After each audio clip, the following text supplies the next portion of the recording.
Hai, apa kabar semua? Bismillahirrahmanirrahim.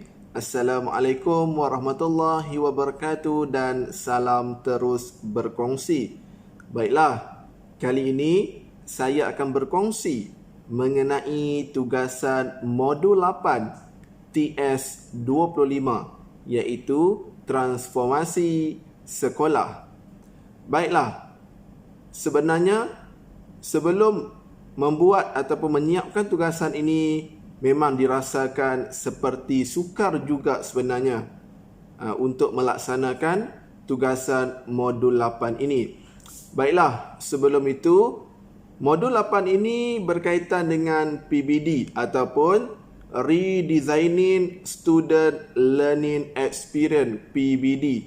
Jadi, dalam tugasan modul 8 ini, guru-guru yang terlibat akan belajar konsep mengenai coaching dan mentoring, kemudian pertimbangan profesional, moderasi, kemudian mengenai tugasan projek dan sebagainya.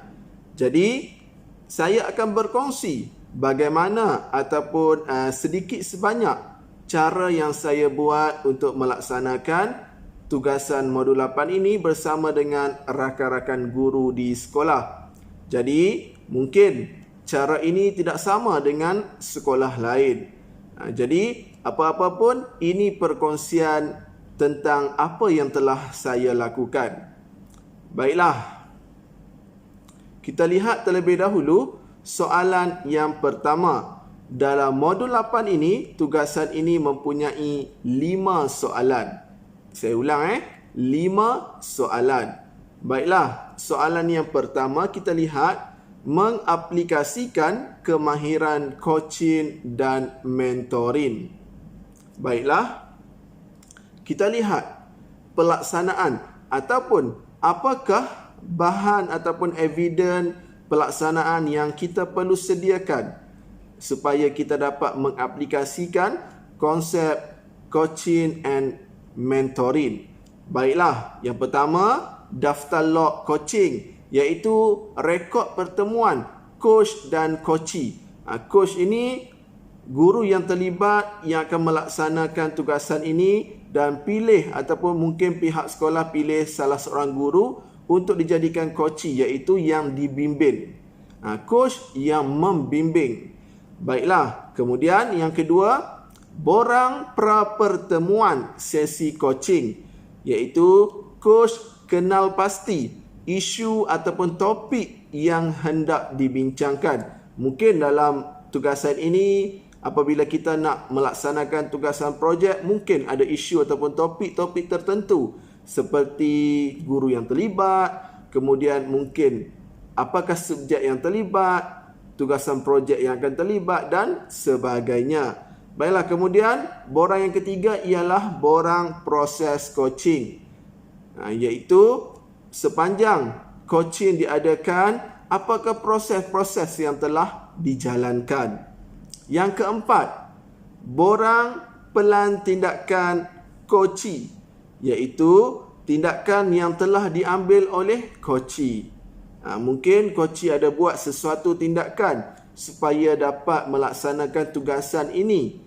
Jadi bolehlah catatkan dalam borang tersebut. Dan yang kelima yang perlu ada ialah borang refleksi coach dan coachee, iaitu borang yang menyatakan pandangan coach terhadap tindakan yang telah pun diambil oleh coachee. Mungkin ada penambahbaikan yang perlu dilakukan ataupun mungkin ada cadangan-cadangan lain supaya kesannya ataupun hasilnya dapat dirasai oleh murid yang terlibat. Jadi, inilah antara borang ataupun evidence pelaksanaan yang perlu disediakan dalam soalan yang pertama ini. Baiklah, jadi nanti saya akan berikan satu pautan supaya nanti bolehlah guru-guru rujuk. Bukan nak kata ini contoh yang terbaik, tapi saya cuba berkongsi, mana tahu mudah-mudahan dapat membantu sedikit sebanyak rakan-rakan guru di luar sana. Baiklah, kita pergi pula ke soalan nombor 2. iaitu mengaplikasikan pertimbangan profesional berdasarkan hasil penilaian atau pentaksiran yang telah dijalankan di peringkat sekolah. Jadi untuk membuat laporan pertimbangan profesional, kita perlu tahu apakah itu pertimbangan profesional. Kemudian kita perlu jelas juga mengenai konsep moderasi dan sebagainya. Baik, jadi dalam tugasan soalan kedua ini, yang saya buat laporan mengenai guru ataupun koci yang terlibat. Saya ceritakan koci ataupun guru yang terlibat ini berpengalaman luas ataupun telah mengajar melebihi 5 tahun. Kemudian koci ini juga berpengetahuan luas dalam mata pelajaran ataupun subjek pendidikan seni. Kenapa? Sebab tugasan projek ini major ataupun subjek utamanya yang akan dikaitkan ialah pendidikan seni. Baik, kemudian guru ataupun koci ini juga merupakan seorang guru yang kreatif, seorang guru yang bertanggungjawab, serta murid juga telah pun mempunyai input mengenai isi pelajaran yang akan disampaikan oleh guru tersebut. Jadi ini antara pengisian ataupun isi yang saya ceritakan dalam laporan pelaksanaan pertimbangan profesional. Baiklah, seterusnya kita lihat pula soalan yang ketiga. Kita tengok di sebelah, menjalankan sesi CPD berkaitan pembelajaran abad ke-21, iaitu pembelajaran berasaskan projek ataupun KMR. Baiklah, jadi apakah bukti pelaksanaan CPD telah pun dilaksanakan di peringkat sekolah? Jadi yang perlu kita sediakan surat panggilan, iaitu surat panggilan guru yang terlibat dalam tugasan ini. Mungkin beberapa panitia terlibat. Contoh, pendidikan seni subjek utama mungkin ada dikaitkan dengan sains, matematik dan sebagainya. Kemudian ada senarai kehadiran. Senarai kehadiran yang saya kongsikan tidaklah ada tanda tangan. Jadi yang sepatutnya nanti kenalah ada tanda tangan. Baik, kemudian laporan. Laporan mengenai pelaksanaan CPD tersebut. Saya juga ada beri contoh nanti. Jadi anda sekalian bolehlah cuba untuk rujuk supaya dapatlah memudahkan tugasan ini, supaya dapat dilaksanakan dengan sebaik mungkin. Baiklah, seterusnya soalan yang keempat dalam tugasan modul 8 TS25, iaitu melaksanakan perancangan PBD pentaksiran bilik darjah dalam PDP pengajaran dan pembelajaran. Baiklah, jadi untuk soalan 4 ni agak banyak juga perkara ataupun evidence yang perlu disediakan. Yang pertama, kad tugasan. Kad tugasan mengenai tugasan projek murid lah, ataupun soalan kepada murid. Kemudian rancangan pengajaran harian guru yang berkaitan, iaitu kita lihatlah kalau tugasan projek ini melibatkan 2 ataupun 3 subjek, jadi rancangan guru yang terlibat perlu disediakan. Kemudian ada rubrik pemarkahan pelaksanaan projek. Rubrik ini kita bolehlah sendiri cipta ataupun sebagainya. Mungkin kita boleh letakkan kriteria-kriteria pemarkahan berdasarkan pelaksanaan yang kita akan lakukan. Kemudian ada laporan pemarkahan showcase. Kemudian ada juga laporan perancangan dan pelaksanaan showcase. Kemudian ada pelaporan murid berkaitan PBD berdasarkan aktiviti PDP ataupun projek. Dan seterusnya kita boleh lihat rakaman video ataupun gambar pelaporan.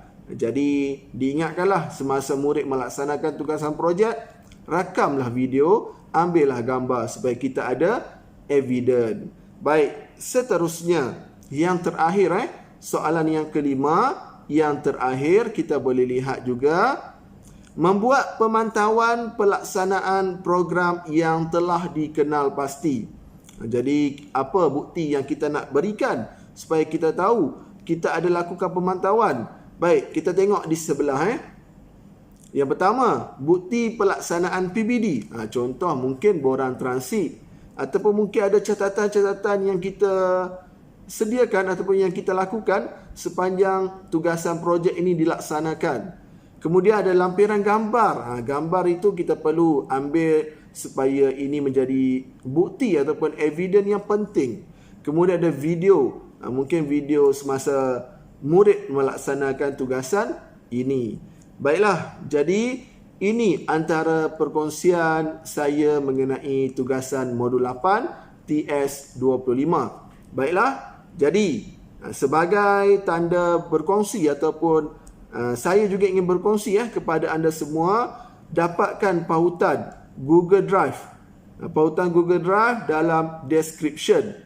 Di video ini, pergi ke bahagian description, cari pautan, saya dah letakkan di situ pautan Google Drive yang mengandungi tugasan bagi soalan 1, 2, 3, 4 dan 5. Merupakan perkara ataupun bahan-bahan yang telah saya dan rakan-rakan guru lakukan. Jadi bolehlah buka dan rujuk supaya dapat membantu sedikit sebanyak rakan-rakan guru di luar sana. Jadi jangan lupa untuk kongsi video ini supaya dapat membantu, dapat sebarkan, dapat membantu lebih ramai guru-guru di luar sana. Kalau mungkin ada masalah mengenai tak tahu nak cari pautan, bolehlah letak di ruangan komen. Nanti saya akan cuba bantu supaya dapat pautan ataupun link tersebut. Jadi itu sahaja perkongsian saya mengenai tugasan modul 8 TS25. Semoga kita berjumpa lagi dalam perkongsian yang akan datang. Sekian, terima kasih. Bye-bye.